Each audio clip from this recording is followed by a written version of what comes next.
নমস্কার। সকল দর্শক ও শ্রোতা বন্ধুদের জানাই আমার আন্তরিক ভালোবাসা ও শ্রদ্ধা। আজকের আলোচ্য বিষয় ভগিনী সুনন্দা দেবীর স্মৃতি সংকলন, যা অনুবাদ করেছেন ব্রহ্মচারী পবিত্র চৈতন্য। মাদ্রাজের শ্রী রামকৃষ্ণ মঠের প্রথম অধ্যক্ষ স্বামী রামকৃষ্ণানন্দ। তিনি পুঁথিকৃত স্বামী বিবেকানন্দ, যাকে দক্ষিণ ভারতে পাঠিয়েছিলেন শ্রী রামকৃষ্ণের কাজ শুরু করার জন্য। সেই স্বামী রামকৃষ্ণানন্দ 1911 খ্রিস্টাব্দের 1 ফেব্রুয়ারি ডক্টর পি বেঙ্কটরঙ্গমকে, অর্থাৎ আমার পিতৃদেবকে, একটি চিঠি লিখে জানালেন যে জগজ্জননী সারদা দেবী ব্যাঙ্গালোরে আসতে সম্মত হয়েছেন এবং তার ও তার সঙ্ঘের আরও 10 জন সেখানে থাকবার সব ব্যবস্থা যেন করা হয়। মহীশূর রাজ্যে শ্রী রামকৃষ্ণ আন্দোলন শুরু করার ব্যাপারে ডক্টর বেঙ্কটরঙ্গম ছিলেন একজন প্রধান উদ্যোক্তা এবং স্তম্ভস্বরূপ। শ্রীমা এলেন 1911 খ্রিস্টাব্দের মার্চ মাসে। বাঁশবনগুড়ির শ্রী রামকৃষ্ণ আশ্রমের ঠাকুরঘরে তার থাকার ব্যবস্থা হলো। মনে আছে, শ্রীমা বেঙ্গালুরে এসেছিলেন কোনো এক শুক্রবার এবং বেঙ্গালুর ছেড়ে গিয়েছিলেন কোনো এক সোমবারে। তার উপস্থিতিতে বহু লোকের ভিড় হতো। তারা সকলেই তার আশীর্বাদ লাভ করতেন। ডক্টর পি বেঙ্কটরঙ্গম তার স্ত্রীকে একদিন আশ্রমে পাঠালেন। সঙ্গে একটা চিঠি দিয়ে আশ্রমের স্বামীজিকে অনুরোধ করলেন তার স্ত্রীকে যেন শ্রীমার দর্শন লাভের সুযোগ করে দেওয়া হয়। আমিও আমার মায়ের সঙ্গে ছিলাম। আমার পরিষ্কার মনে আছে শ্রীমা এবং আমার মায়ের মধ্যে কী কথাবার্তা হয়েছিল। আমার মা বাংলা জানতেন না, শ্রীমাও তামিল জানতেন না। তবু দুজনেই বহুক্ষণ ধরে কথাবার্তা বলে গেলেন। মাঝে মাঝে হাসি কৌতুকও করছিলেন। যেভাবে তারা কথা বলছিলেন তাতে পরিষ্কার বোঝা যাচ্ছিল দুজনেই দুজনের কথা বুঝতে পারছেন। ভাষার বাধাটা তাদের কাছে যেন কোনো সমস্যাই নয়। একদিন এইরকম কথাবার্তার মাঝে আমার মা বাবা প্রস্তাব করলেন আমাকে এবং আমার বোনকে তারা শ্রীমায়ের সেবায় উৎসর্গ করতে চান। উত্তরে শ্রীমা বললেন তার পদাঙ্ক অনুসরণ করার পক্ষে আমরা এখন খুবই অল্প বয়স্ক।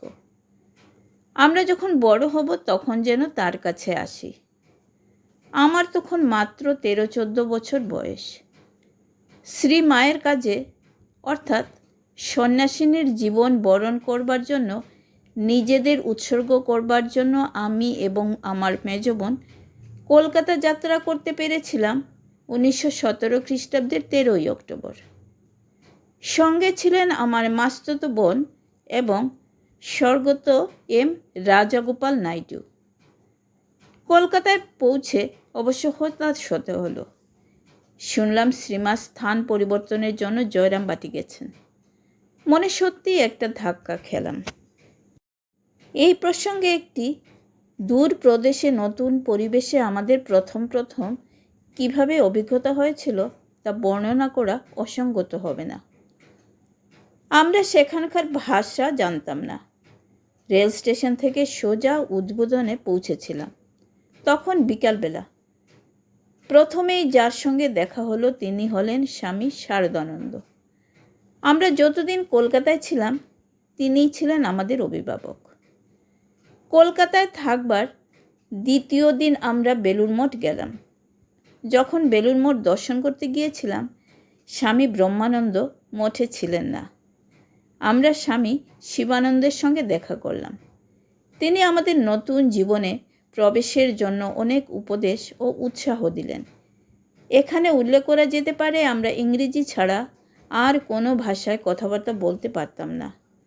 নতুন জায়গায় ও পরিচিতের অস্বস্তি এবং বাড়ির জন্য মন কেমন করা, এই দুয়ের হাত থেকে মুক্তি দেওয়ার জন্য নিবেদিতা স্কুল এবং শ্রী সারদা মাতৃমন্দিরের অধ্যক্ষা ভগিনী সুধীরা সন্ধ্যাবেলাগুলি আমাদের সঙ্গে কাটাতেন।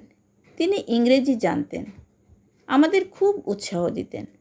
আমাদের বাংলা না জানার ফলে অনিবার্যভাবেই আমরা যেন শিশুদের সরাসরি পদ্ধতিতে ইংরেজি শেখানোর দায়িত্বে প্রতিষ্ঠিত হয়ে পড়েছিলাম। 2-3 মাসের মধ্যেই আমরা বাংলা শিখে ফেললাম। ভাষার ব্যাপারে আর কোনো সমস্যাই রইল না। শ্রীমায়ের দেখা পাওয়ার আগে এই 2-3 মাস অতিক্রান্ত হবে এটি সম্ভবত দৈব নির্দিষ্টই ছিল। কারণ আমরা যদি এর আগেই তার দর্শন পেতাম তাহলে আমাদের দোভাষীর মাধ্যমে কথা বলতে হতো এবং আমরা মন খুলে কথা বলতে পারতাম না। আমাদের কলকাতা পৌঁছানো এবং জয়রামবাটি থেকে ফেরার পথে শ্রীমায়ের সাক্ষাৎ লাভ, এই দুইয়ের মাঝে আমরা যথেষ্ট সময় পেয়েছিলাম বাংলা শেখার জন্য। যখন তার দর্শন পেলাম তখন তিনি প্রথমেই যে কথাগুলি আমাদের বলেছিলেন তা হলো, মা, আমি তোমাদের জন্য জয়রামবাটিতে অপেক্ষা করেছিলাম। তোমরা এলে না বলে আমি নিজে তোমাদের কাছে এসেছি। মাতৃস্নেহে ভরপুর এই কথাগুলি আমাদের প্রাণে শিহরণ জাগালো। যেটুকু অপরিচয়ের ভাব অবশিষ্ট ছিল তাও চলে গেল। মাতৃমন্দির থেকে উদ্বোধন হেঁটে যাওয়া যেত। আমরা প্রায়ই মাতৃমন্দিরের অন্যদের সঙ্গে নিয়ে শ্রীমাকে দর্শন করতাম। মাঝে মাঝে মায়ের কাছে গিয়ে যতটা কায়িক সেবা করতে পারি করতাম। আমার পরম সৌভাগ্য, আমাকে বলা হয়েছিল প্রতিদিন সকাল 9টা নাগাদ মা যখন স্নান করতে যেতেন তার গায়ে মাথায় তেল মাখিয়ে দিতে। এই সময় অনেক পাকা চুল তার মাথা থেকে খসে পড়ত। আমি কখনো সেগুলো ফেলে দিতাম না। ছোট ছোট গোছা করে সংগ্রহ করে আমি সেগুলি শাড়ির আড়ালে লুকিয়ে রাখতাম। মা একদিন আমাকে ওরকম করতে দেখে ফেলেন। হেসে বললেন যে তার কত চুল উঠে গেছে, তিনি সেসব ফেলে দিয়েছেন। আমি তার চুল রেখে দিতে আগ্রহী জানলে তিনি সেসব চুল আমাকেই দিতেন। একদিন সন্ধ্যা প্রায় 7টার সময় শ্রীমাকে দর্শন করার জন্য আমাদের ডাকা হলো। তিনি আমাদের বললেন তার সামনে তামিল ভাষায় কথা বলতে। আমাদের কয়েকটা তামিল গান গাইতেও বললেন। গান শুনে মা খুব খুশি হয়ে আনন্দে হাসতে লাগলেন। আর একদিন আমরা যখন তার কাছ থেকে বিদায় নিয়ে চলে আসছি, তিনি দরজা পর্যন্ত এগিয়ে এসে বললেন রাধুর জন্য কিছুটা দক্ষিণ ভারতের রসম তৈরি করে পাঠাতে। আমরা তাড়াতাড়ি রসম তৈরি করে তাকে পাঠিয়ে দিলাম। আর একটা দক্ষিণ ভারতীয় রান্না তিনি খেতে চেয়েছিলেন, সেটি হলো রাইস আপ্পালমস। আমার বাবা ওটি তৈরি করিয়ে রেলওয়ে পার্সেল করে বেঙ্গালোর থেকে পাঠিয়েছিলেন। মা খেয়ে নিশ্চয়ই আনন্দ পেতেন, কিন্তু দুঃখের বিষয় রেলওয়ে পার্সেলে এসেছে বলে কয়েকজন প্রাচীনপন্থী মহিলা মাকে তা খেতে দিলেন না। একবার এক মেঘলা দিনে আমি উদ্বোধনে গিয়েছিলাম মাকে প্রণাম করতে। তিনি সাদরে আমাকে গ্রহণ করলেন। আমি তখন প্রায়ই শূলবেদনায় ভুগতাম বলে তিনি সেদিন খুঁটিয়ে খুঁটিয়ে আমার স্বাস্থ্যের ব্যাপারে জিজ্ঞাসা করলেন। আকাশে মেঘ ছিল, সেদিনকার আবহাওয়ার সঙ্গে বেঙ্গালোরের আবহাওয়ার মিল ছিল। মা সেটি লক্ষ্য করে আমায় জিজ্ঞাসা করলেন, বেঙ্গালোরের আবহাওয়াও কি সেই রকম নয়?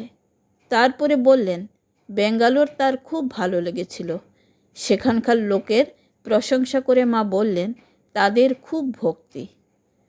1918 খ্রিস্টাব্দে মাতৃমন্দিরের মেয়েদের তীর্থভ্রমণের জন্য বেনারসে নিয়ে যাওয়া হয়েছিল।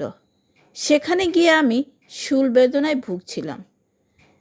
আমরা ফিরে আসার কিছু পরেই মা সেই খবর পেলেন। যে মেয়েরা তাকে প্রণাম করতে গিয়েছিল তাদের একজনের কাছে মা আমার স্বাস্থ্যের ব্যাপারে খোঁজ খবর করলেন এবং 3-4টে কমলালেবু খাবার জন্য পাঠিয়ে দিলেন। এরকমই ছিল তার মাতৃহৃদয়। শ্রীমা জয়রামবাটি থেকে ফিরেছিলেন 1918 খ্রিস্টাব্দের মার্চ মাসে। তারপর যখন তার কাছে দীক্ষার কথা তুলেছিলাম, সঙ্গে সঙ্গেই তিনি রাজি হয়ে গিয়েছিলেন। বলেছিলেন যে পরদিনই দীক্ষা দেবেন। কিন্তু আরও একটি মেয়ে বহুদিন ধরে তার কাছে দীক্ষা প্রার্থী ছিল। সে তখন মাতৃমন্দিরের অন্যান্য আবাসিকদের সঙ্গে খাসি পাহাড় অঞ্চলে গিয়েছিল। তার জন্য আমার দীক্ষার দিনও স্থগিত হয়ে গিয়েছিল। অবশেষে সেই পবিত্র অবিস্মরণীয় দিনটি এলো 1918 খ্রিস্টাব্দের জুন মাসে। সেদিন ছিল রথযাত্রা। আমার সঙ্গে মাতৃমন্দিরের আরও 3 জন দীক্ষালাভ করল শ্রীমার কাছ থেকে। আমরা গঙ্গা স্নান করে নতুন কাপড় পরে উদ্বোধন গিয়েছিলাম সকাল প্রায় 8টার সময়। আমাদের সঙ্গে আরও দীক্ষার্থী ছিল এবং সকলের দীক্ষা সকাল 10টার মধ্যেই শেষ হয়ে গেল। মা এক এক করে নাম ধরে ডেকে দীক্ষা দিচ্ছিলেন। দীক্ষা দেওয়ার পর মা প্রাতরাশ করলেন এবং মায়ের প্রসাদ আমাদের সকলকে দেওয়া হলো। প্রসাদ নেওয়ার আগে আমরা যারা দীক্ষা নিয়েছিলাম তারা সবাই মায়ের শ্রীচরণে ফুল দিয়ে তার আশীর্বাদ গ্রহণ করলাম। আমরা তারপর মাতৃমন্দিরে ফিরে এলাম। দুপুরের আহারের জন্য আবার উদ্বোধনে গেলাম। একদিন আমার মনে তীব্র আকাঙ্ক্ষা জাগলো যে মায়ের কাছ থেকে বিশেষ কোনো কৃপা পেতে হবে। সেই উদ্দেশ্যে একদিন সন্ধ্যাবেলা মাকে প্রণাম করতে গেলাম। যারা উপস্থিত ছিল তাদের সবাইকে শ্রীমা সেদিন কিছুটা সন্দেশ প্রসাদ ভাগ করে দিলেন। যখন আমার পালা এলো তার হাত থেকে ফসকে প্রসাদ তার পায়ে গিয়ে পড়ল। তিনি সেটি তার পা থেকে তুলে নিয়ে আমাকে দিলেন। আমি এই ঘটনাকে মায়ের বিশেষ কৃপা ছাড়া আর কিছু ভাবতে পারিনি। মায়ের এই মাতৃস্নেহের নিদর্শন আরও একদিন পেয়েছিলাম। সেদিন গঙ্গা স্নান করে সোজা তার কাছে গিয়েছিলাম। চুল ভিজে ছিল। মা স্নেহস্নিগ্ধভাবে বললেন যে আমি চুল না শুকিয়ে ওইভাবে থাকলে আমার সর্দি লেগে যাবে। তিনি আমার চুল খুলে দিলেন যাতে শুকোতে পারে। আর একদিন আমার ইচ্ছে হলো প্রাতরাশ করার আগেই মায়ের দেখা পেতে। উদ্দেশ্য মাতৃদর্শনের পূর্ণ আধ্যাত্মিক ফল লাভ। আমি অবাক হয়ে গেলাম যে মা প্রথমেই যে প্রশ্নটি করলেন সেটি হচ্ছে আমি সকালের খাবার খেয়ে এসেছি কিনা। তিনি আমাকে কিছু প্রসাদ দিলেন। তারপর আমার সঙ্গে কথা বলতে লাগলেন। একদিন মা তার নীলচে সবুজ রঙের শালটি সেলাই করার জন্য আমার কাছে পাঠিয়ে দিলেন। সেলাই করবার সময় একটা 3 কোনা টুকরো বাড়তি হয়ে যাওয়ায় কেটে ফেলার প্রয়োজন হলো। শালটাকে সেই অনুযায়ী ছেঁটে ঠিক করা হলো। মায়ের আশীর্বাদের নিদর্শন স্বরূপ এই টুকরোটি এখনও সযত্নে রাখা আছে। আমরা 2 বছরের বেশি হলো বাড়ি ছেড়ে এসেছি। স্বামী শারদানন্দের মনে হলো স্থান পরিবর্তনের জন্য আমাদের বাড়ি যাওয়া দরকার। যাওয়ার জন্য সব ব্যবস্থা করা হলো। আমাদের যদিও অনিচ্ছাই ছিল, তবুও আমরা তখন বয়োজ্যেষ্ঠদের উপদেশ অনুযায়ী চলতাম। যাত্রার দিন মায়ের কাছে গেলাম তার আশীর্বাদ নিতে। তিনি শুধু আমাদের আশীর্বাদই করলেন না, আমাদের কিছু মিছরি এবং ঠাকুরের নির্মাল্য দিয়ে বললেন তাড়াতাড়ি ফিরে আসতে। বেঙ্গালুরে আমরা মাত্র 20 দিন ছিলাম, কারণ খবর পেলাম যে মা গুরুতর অসুস্থ ও শয্যাশায়ী। আমরা তৎক্ষণাৎ কলকাতায় ফেরার জন্য যাত্রা করলাম। কলকাতা পৌঁছেই মায়ের কাছে গেলাম তাকে প্রণাম করতে। মা শয্যাশায়ী হলেও অত্যন্ত সজাগ।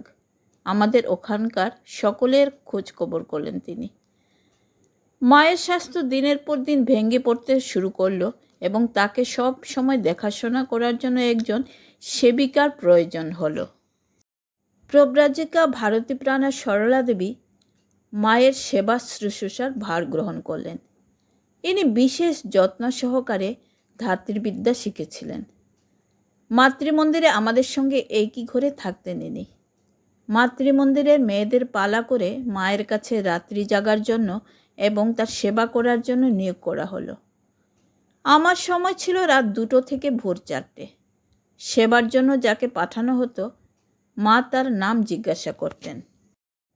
তিনি আমাকে তার মাথা থেকে পা পর্যন্ত সারা শরীরে হাত বুলাতে বলতেন। আমরা সব সময় খুব সতর্ক থাকতাম, কারণ সামান্য একটু শব্দ হলেই পাশের ঘর থেকে স্বামী শারদানন্দের গলা শোনা যেত। তিনি আমাদের জিজ্ঞাসা করবেন কি হয়েছে। এরকম এক রাতে মায়ের একটু বিকারের মতো হয়েছিল। কখনো বলছেন বেলুড় মঠে যাবেন, কখনো বা বলছেন ব্যাঙ্গালোরে।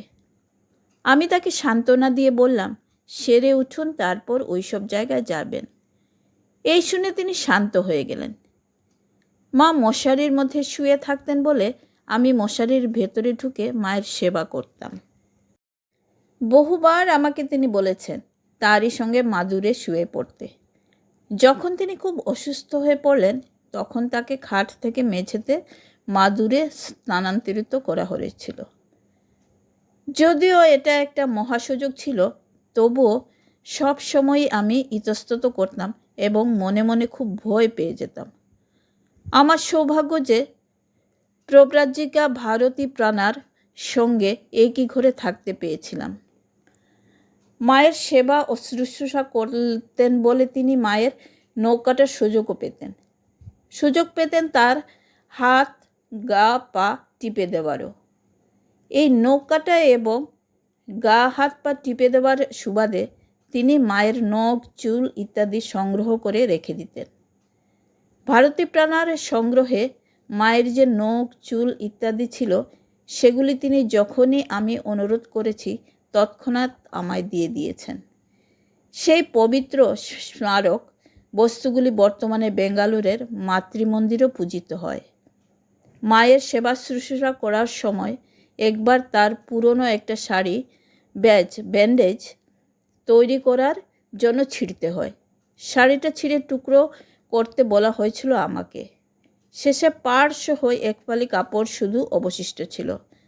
পবিত্র স্মৃতিচিহ্ন হিসাবে আমি সেটি রেখে দিয়েছিলাম। 1911 খ্রিস্টাব্দে শ্রীমা যখন বেঙ্গালুরু গিয়েছিলেন তখন তার যে পায়ের ছাপ নেওয়া হয়েছিল সেটিও বেঙ্গালুরের মায়ের মন্দিরে সুরক্ষিত আছে। শ্রী মায়ের অবস্থা দিনের পর দিন খুব দ্রুত গতিতে খারাপ হয়ে চলল। মহাসমাধির 3 দিন আগে থেকে আমাদের আর তার সঙ্গে থাকতে দেওয়া হলো না। আমরা শুধু তাকে দর্শন করে মাতৃমন্দিরে ফিরে আসতাম। অবশেষে একদিন ভোরবেলা গোলাপ মা এসে আমার কানে কানে বললেন, অবশ্যম্ভাবী মর্মান্তিক ঘটনাটি ঘটে গেছে। অতঃপর মহাসমাধিতে মগ্ন শ্রীমায়ের স্নিগ্ধ মুখশ্রী আমরা দেখলাম। তার নশ্বর দেহ এরপর বেলুর মঠে নিয়ে যাওয়া হলো।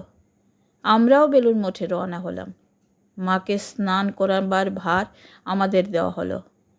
স্নান করানো শেষ হলে মায়ের দেহ চিতায় শুয়ে অগ্নিসংযোগ করা হলো। তার সব মেয়েই সুযোগ পেলেন চিতায় ঘি এবং অন্যান্য উপকরণ ঢালতে। যখন ঘি ইত্যাদি ঢালছি তখন চিতার আগুনের শিখা আমার হাত ছুঁয়ে গেল। মায়ের সেই অন্তিম স্পর্শ আমি দীর্ঘকাল অনুভব করেছি। তার সব মেয়েই উপবাস করেছিলেন এই ধরনের উপলক্ষে যা করতে হয়। আমরা দিনে একবার মাত্র অভিসান্ন গ্রহণ করতাম। রাতটা কিছু ফল খেয়ে কাটিয়ে দিতাম। শ্রীমায়ের যে পূর্ণ সান্নিধ্য আমি লাভ করেছিলাম, স্থূল জগতে এইভাবে তার পরিসমাপ্তি হলো। শ্রী মায়ের কাছে রোজ যখন যেতাম তখন একদিন খুব স্নেহভরে তিনি আমায় বলেছিলেন অন্তত একবারের জন্য জয়রামবাটি দেখে আসতে। মায়ের এই ইচ্ছা পূরণ হয়েছিল 1941 খ্রিস্টাব্দে। 20 দিন সেখানে ছিলাম। খুব আনন্দে অতিবাহিত হয়েছিল দিনগুলি। জয় শ্রী শারদা মায়ের জয়। আজকে এই পর্যন্তই বন্ধুরা। আগামী পর্বে আপনাদের সাথে আবার দেখা হচ্ছে। ভিডিওটি দেখার ও পাশে থাকার জন্য আপনাদের জানাই অসংখ্য ধন্যবাদ।